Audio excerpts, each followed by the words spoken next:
السلام علیکم ورحمت الله وبرکاته.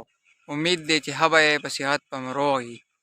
نن شلمه روژه ده او 19 ښه په خیر خیریت په مونږ ووتې. امید دی چې به تاسو به هم ښه په خیر خیریت وتې. نن دله یو ډیر زیات ښکلي او زبردست ځای په چکر در کومه، نو چېرته هم مه ځئ. زموږ دا ویلاګ پوره وګورئ. امید دی چې دا ویلاګ به ستاسو خوښ شي. او که دا ویلاګ ستاسو خوښ شي نو زموږ چینل سبسکرایب کړئ، لایک یې کړئ، شیر یې کړئ او کمنټس پې ضرور وکړئ.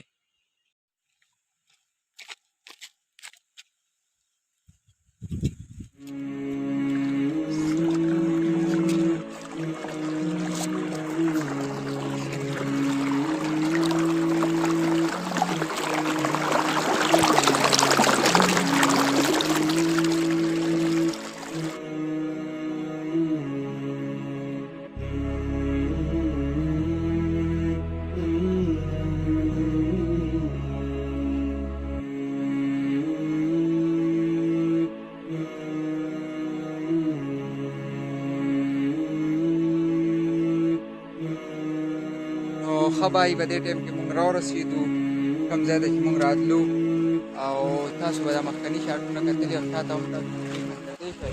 ډېر زیات ښکلی او زبردست دی ځای دی، او تاسو تایري بس مونږ د هغې اوبو خواله راورسېدو. تاسو وینئ څومره مزېدار ماحول دی. دې کې یعنې میان پکې ګرځي په دې اوبو کې. او دا ځای چې دی د دې نوم سرخاوه دی، او یاره زما سره الفاظ نشته چې دې دومره زیات ښکلی ځای دی.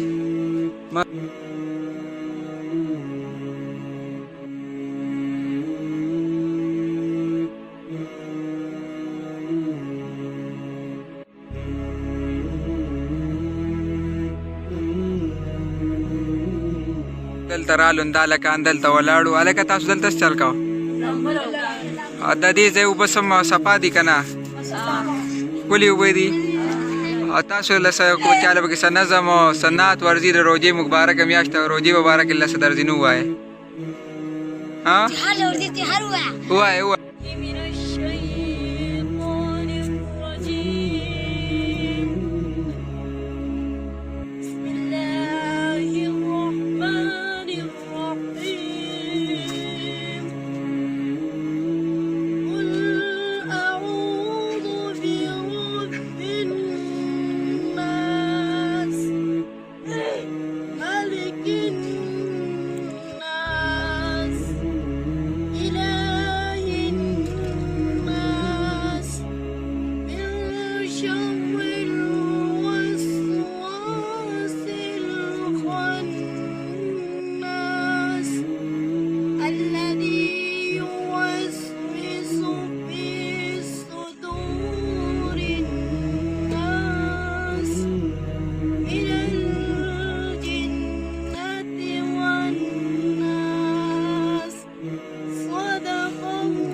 جزاک الله جزاک الله. ډېره مننه یاره چې تا دا تلاوت وکړو. دا د تلاوت وکړو اوس تقریبا 3 بجې دي او مونږ دلته ناست یو. سورې ته روژه را باندې یاره زوروره شوه، ځکه چې اوبه مو بس کلی نه شو. اوبه راته مخې ته بهیږي، تاسو کته کتی شئ. او د په غار کې راوختو، د دې له وجې لږ تږي شو. نو اوس په داسې کوو چې مانځه پورې انتظار دی. دلته په دې سوري کېناستم چې یو ښه دا تنده مې لږه کمه شي، نو چې ته نور بیا څه کېږي نو بیا په قطه ځو واپس، یا به بره کړو څه شاټونه ماټونه واخیستو ستاسو سره به شریک کړو. چېرته هم مه ځئ، زموږ دا ویلاګ نه مزې واخلئ، انجوای وکړئ او زموږ دا ویلاګ پوره وګورئ د روژې مبارکه میاشت ته.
نو په دې ټایم کې موږ د مازدیګر لمونځ وکړو او بس واپس یې مو وکړه، روان یو کور ته.